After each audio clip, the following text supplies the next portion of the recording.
Hello, this is Brian. Today is Tuesday, June 7th, 2022. Right here from South Tecolote Canyon, just south of the Nature Center, here in awesome San Diego, California.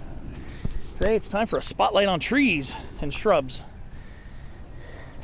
Today's spotlight focuses on the very common, awesome blue elderberry, or blue elder.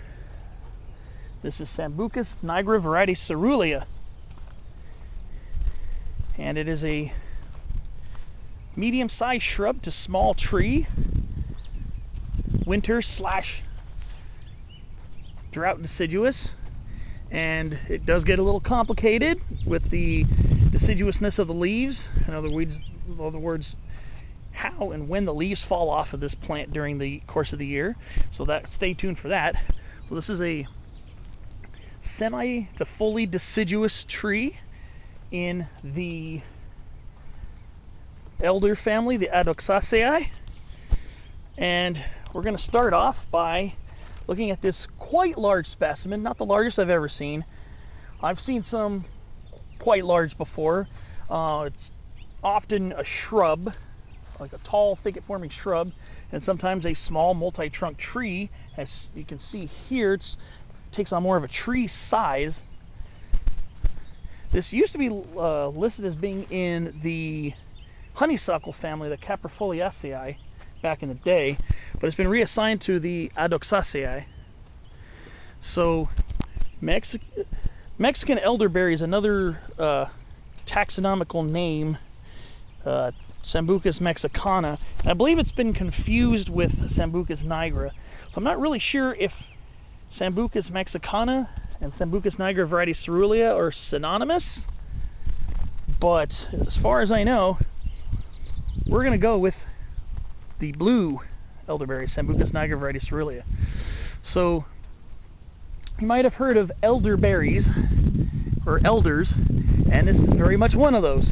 Plants in the genus Sambucus are elders. So characteristics of this large shrub to small tree include pinnately compound leaves that are oppositely arranged each other on the stem. Pinnately compound means they have a leaflet stalk. So what I'm touching here is a whole entire leaf. It's usually anywhere from 5 to 7 leaflets. As you can see here, arranged opposite one another on the twig. So the leaflets are light green, ovate shaped, pointy tipped, with some light teeth around the edges of them. So you can see here, usually from 5 to 7 leaflets. The younger twigs range from light green to purplish, reddish, brownish color. You can see here on the newer growth, that's this year's current growth on this plant. And leaf size is variable because it depends on the exposure the leaves get to the sun. The leaves on the outer side of the canopy, and this is true for a lot of species of our native plants and plants in general, the leaves on the outside in the more sun-exposed areas are smaller, and the leaflet size is often a little bit larger on the less sunny portions of the plant's crown. And that's because larger leaf size allows larger space for photosynthesis, and it's a shadier spot in the canopy of the plant, so it needs more space to photosynthesize. So now we're going to go look at the salient features of the branches and twigs of the blue elder. As you can see here, we kind of have a stringy, furrowed bark here. As you can see here, is very typical for Sambucus nigra var caerulea. And again, it's typically multi-trunked, and trunks meet at the base, And I believe there's a root burl to allow resprouting if this plant is coppiced or burned down, an adaptation to a fire-ridden climate. So, no surprise there. And here's a younger specimen right here, forming more of a shrub. Like I said, the longer these live, the more likely you'll see them get to tree size, and you're more likely to see them get to tree size in these canyon bottoms, as you can see here. We're at the lower bottom of the canyon, so where the deeper soil profile allows these plants to sink their roots deeper, these plants can get larger and they have more chances to get access to water. So see, it's a medium density canopy right here. Medium density canopy. They can't get quite dense, and in wetter spots their leaf sizes can get much larger in even wetter spots. So let's back up and look at the profile of this. This is a very good specimen here. So it's probably about 20 feet tall. Usually you're not going to get much more than 25 feet tall, but occasionally I've come across specimens with very large single or double trunks that are about as wide as these two are together. Sometimes when they get very old and they've lived a long time. But so I'm going to look at the flowers.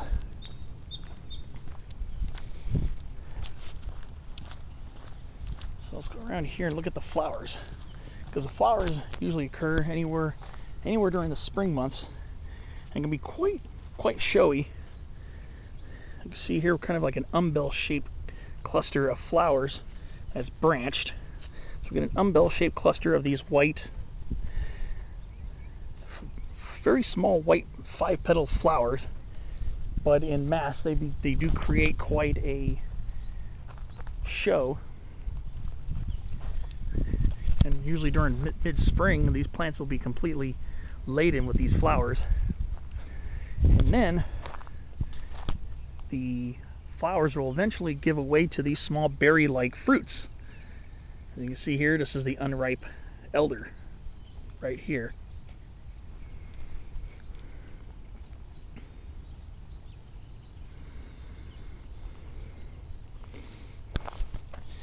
And then eventually they will ripen to a deeper bluish color, and a lot of times they'll look kind of lightish color because there's a little bit of a waxy whitish bloom on them. So you can see here, these ones have that whitish bloom. These ones don't have it quite as apparent, but they're usually bluish colored when they're ripened. And so I was telling you that this plant is typically deciduous, or at least semi-deciduous. Deciduous means it sheds its leaves. Now, semi-deciduous means it sheds a significant amount of its foliage, but retains some foliage, retains some leaves. So this plant can be both winter and drought deciduous. Typically, during the driest parts of the summer going into fall, this plant will shed quite a bit to nearly all of its leaves, and will be at least partially leafless during the winter months.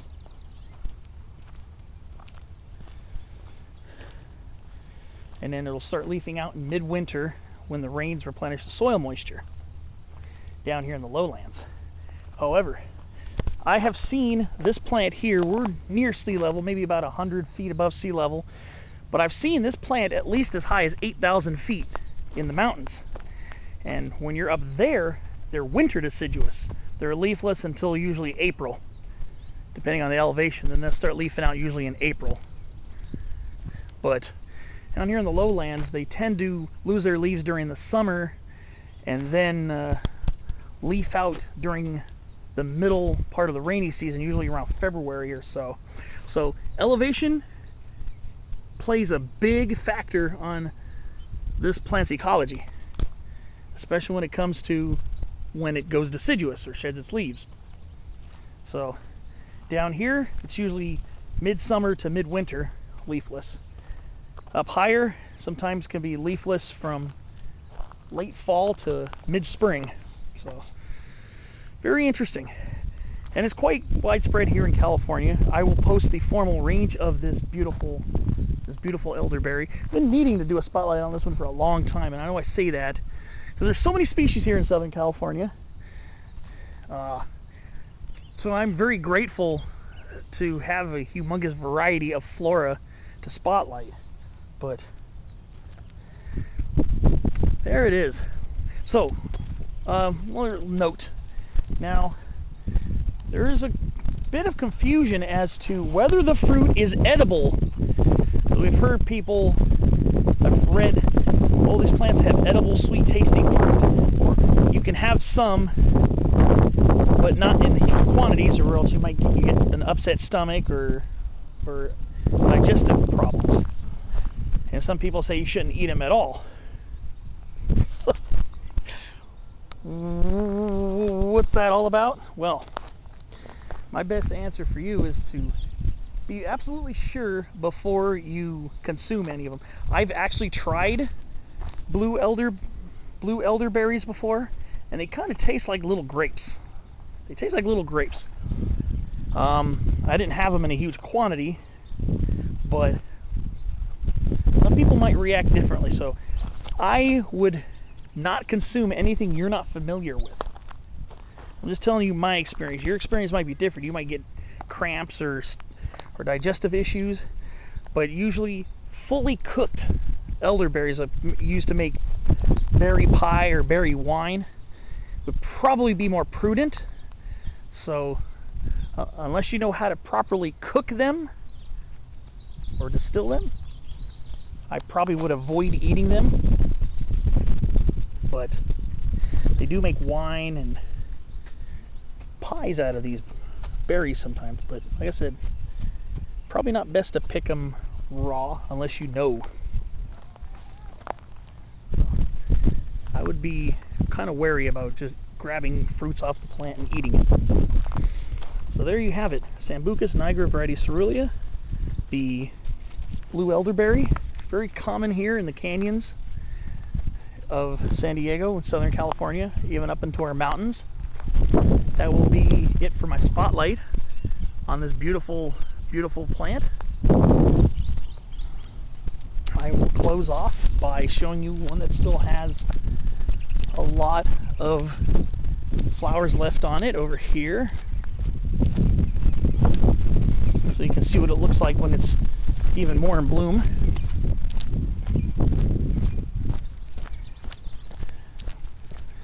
But yes, like I said, don't take unnecessary risks. You don't know how you'll react to the fruit. So unless you know how to properly cook it and remove whatever compounds are in it, I wouldn't recommend just breaking off and feasting them on them all day. There you go. Sambucus nigra var, Adoxaceae. Thanks for watching my spotlight. Hope you found this informative and entertaining and educational and helpful in identifying yet another awesome piece of our puzzle that is Southern California flora. Thanks for watching, and I'll see you on another spotlight.